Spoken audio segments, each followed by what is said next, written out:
Kita akan kembali mendiskusikan temuan survei SMRC. SMRC melakukan survei terbaru pada 3-9 Oktober 2022 dan yang akan kita diskusikan pada kali ini adalah tentang tren elektabilitas bakal calon presiden, dan yang akan membahas hasil survei ini adalah Direktur Riset SMRC Denny Irvani.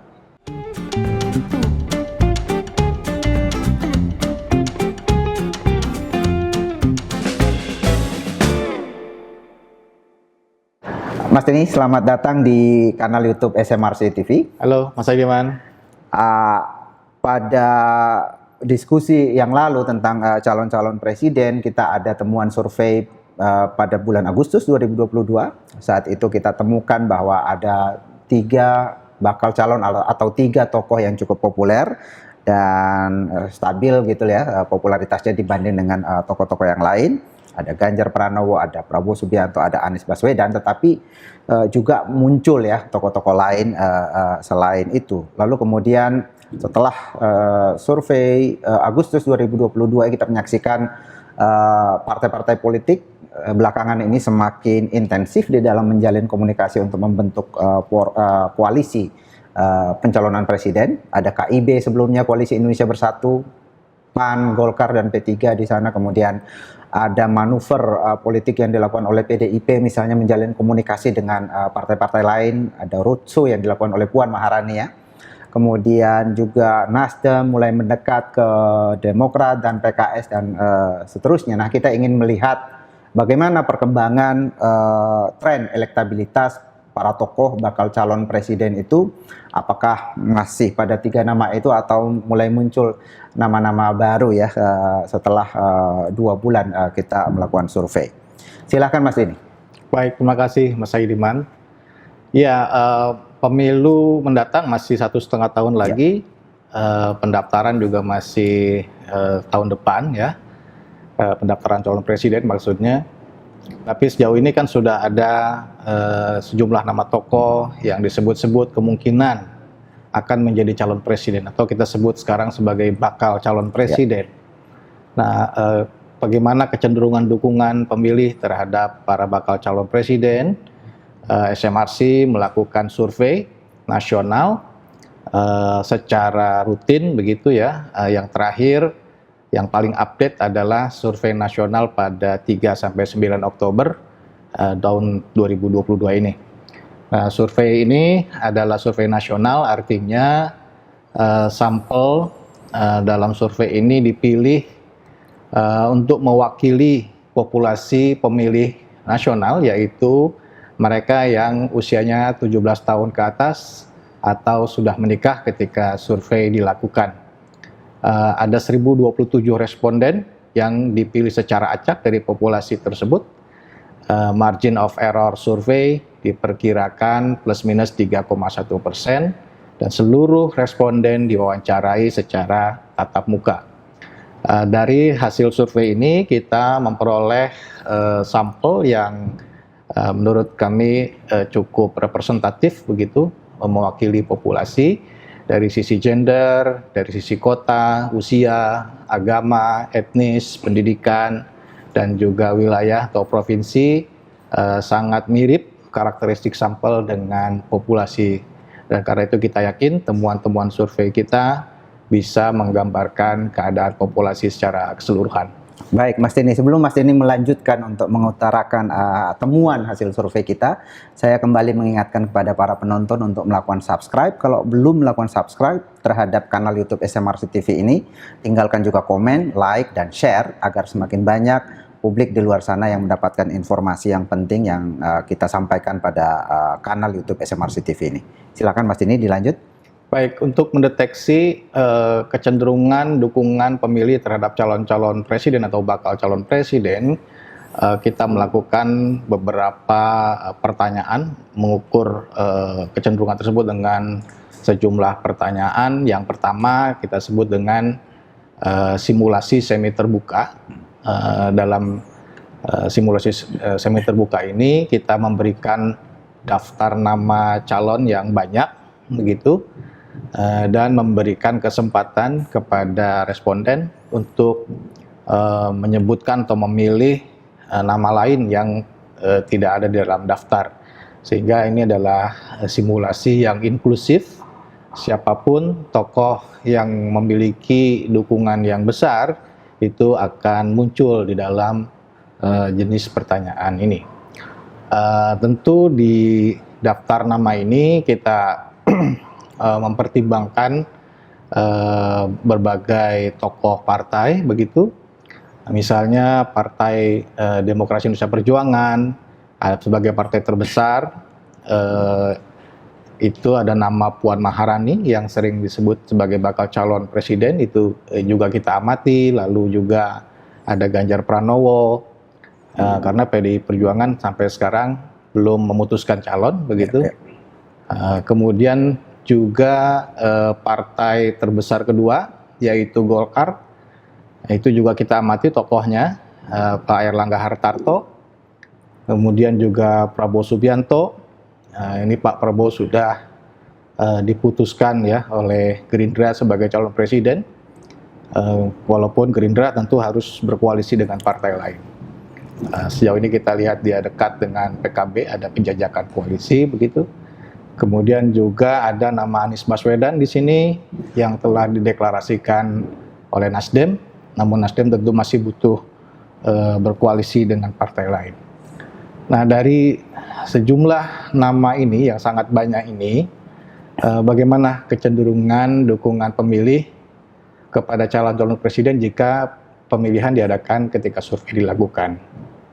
Ini hasilnya dalam simulasi semi terbuka.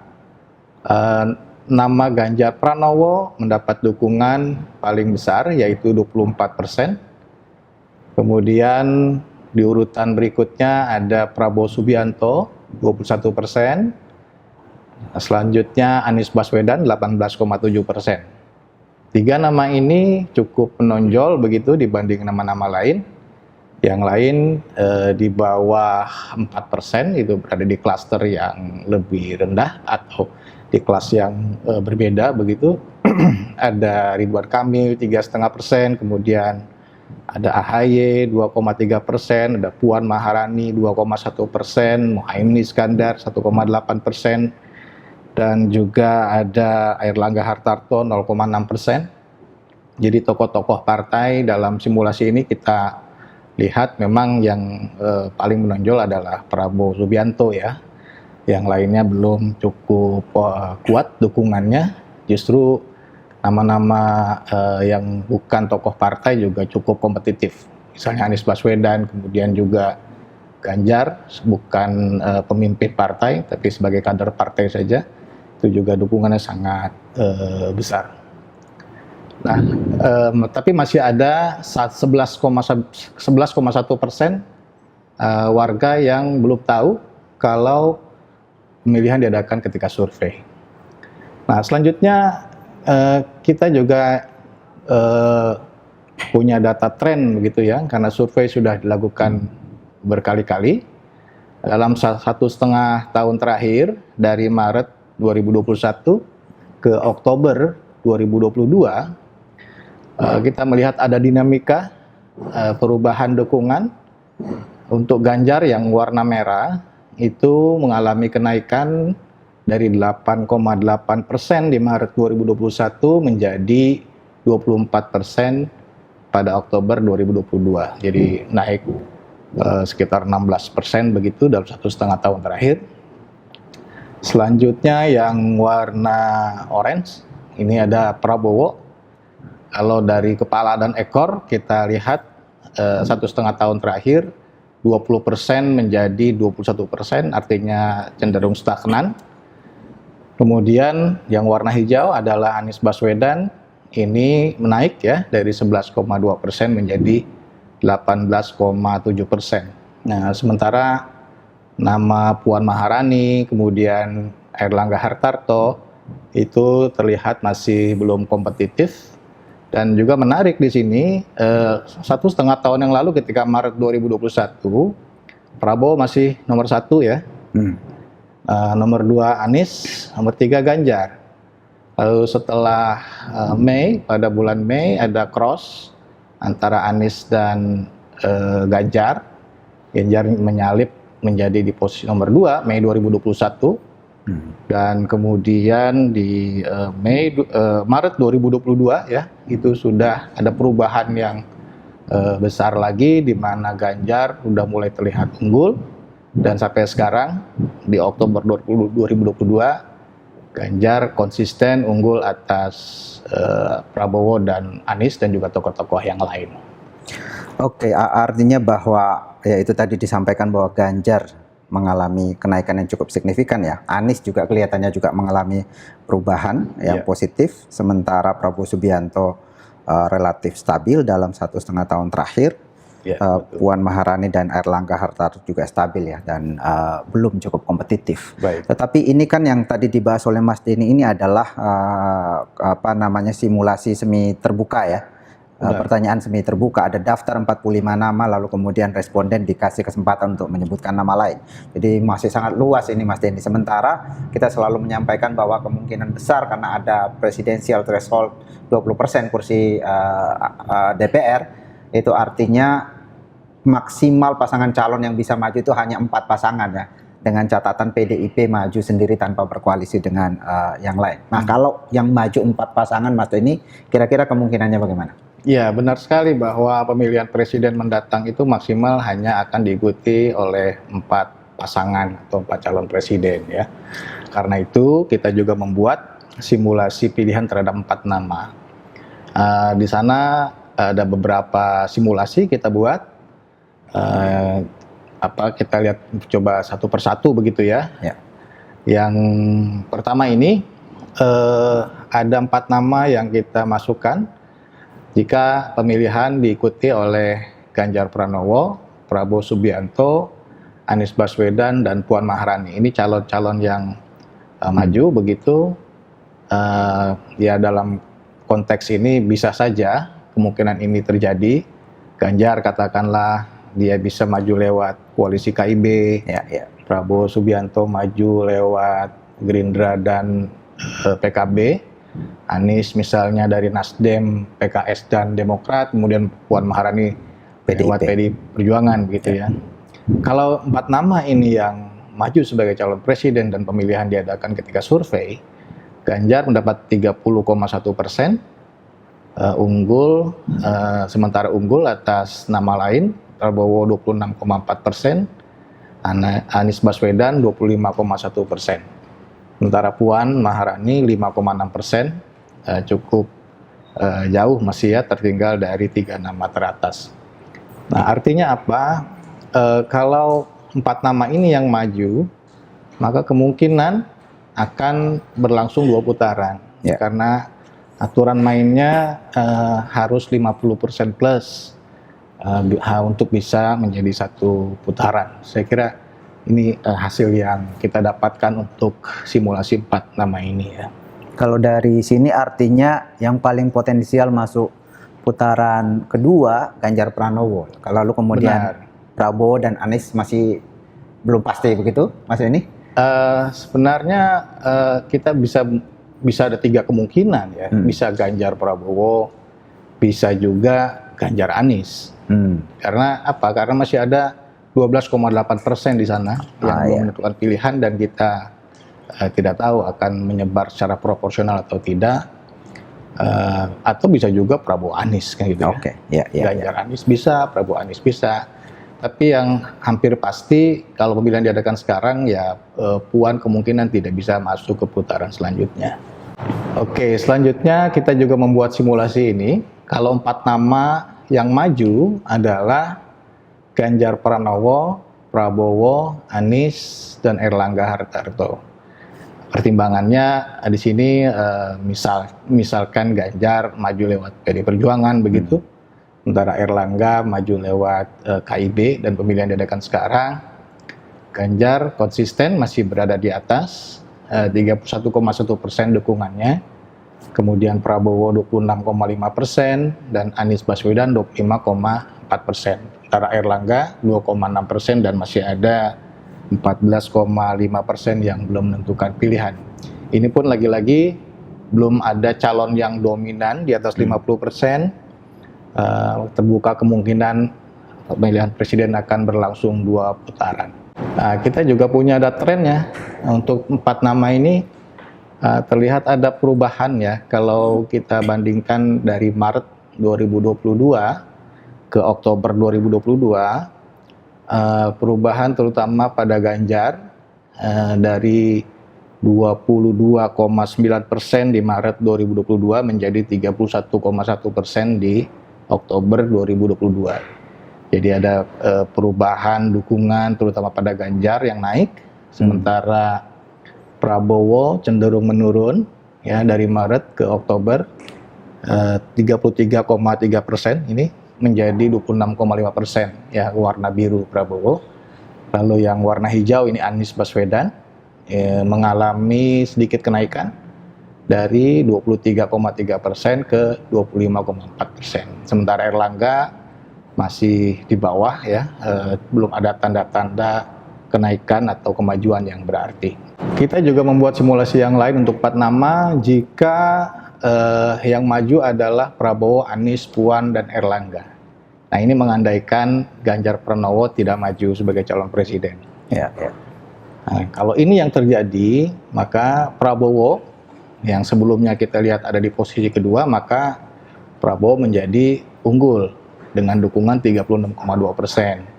Anies posisi kedua 29,7%, Puan 9,3% dan Erlangga 5,4%. Nah, kalau tim 4 nama ini yang maju sebagai calon presiden, maka yang kemungkinan akan maju ke putaran kedua adalah Prabowo dan Anies gitu ya.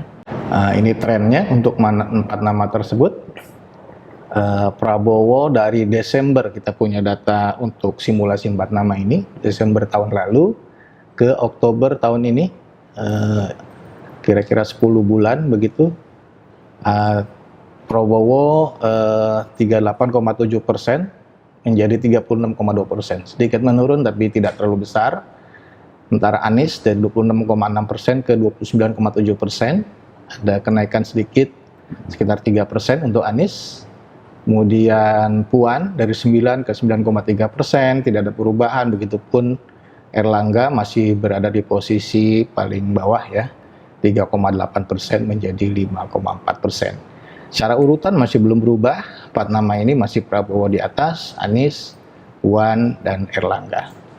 Ya, intinya bahwa dalam berbagai simulasi ini, mulai dari semi terbuka tadi, kalau Ganjar ikut, Ganjar lumayan unggul ya, lumayan sangat kompetitif ya, unggul dibanding yang lain. Tapi kalau ia tidak ikut, maka justru Prabowo yang unggul, sementara Puan dan Erlangga masih belum kompetitif. Yang juga menarik juga bahwa kalau Ganjar tidak ikut di dalam kompetisi dan yang ikut dari PDIP adalah Puan Maharani, ternyata juga suara Puan Maharani tidak mengalami pertambahan yang cukup signifikan ya. Benar. Dengan tidak majunya Ganjar Pranowo sebagai calon presiden. Jadi tidak langsung otomatis ada limpahan suara dari pendukung Ganjar ke Puan ketika Ganjar tidak maju. Itu ya kita lihat ya.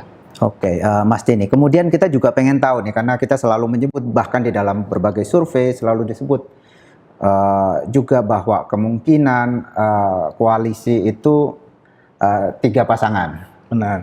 Atau 3 poros koalisi capres gitu, dengan catatan bahwa PDIP kayaknya kalau maju sendirian kayaknya tidak terlalu realistis gitu. Dia butuh menggandeng partai lain, karena bagaimanapun suara PDIP walaupun paling banyak tetapi kan tidak bisa menjadikan seorang menjadi presiden hanya dengan suara PDIP sendiri. Dia butuh 50% lebih, karena itu dia butuh menggandeng calon lain. Karena itu banyak yang mengatakan bahwa kemungkinan yang paling realistis adalah 3 pasangan capres-cawapres. Nah, kalau 3 pasangan bagaimana Mas Denny peluangnya? Jika yang maju adalah 3 calon yang paling kompetitif dalam survei, Ganjar, Prabowo, dan Anies. Nah, kalau 3 calon ini yang maju, Ganjar mendapat dukungan 32,1%, lalu Prabowo 27,5% dan Anies 26%, dan masih ada 14,4% yang belum menentukan pilihan.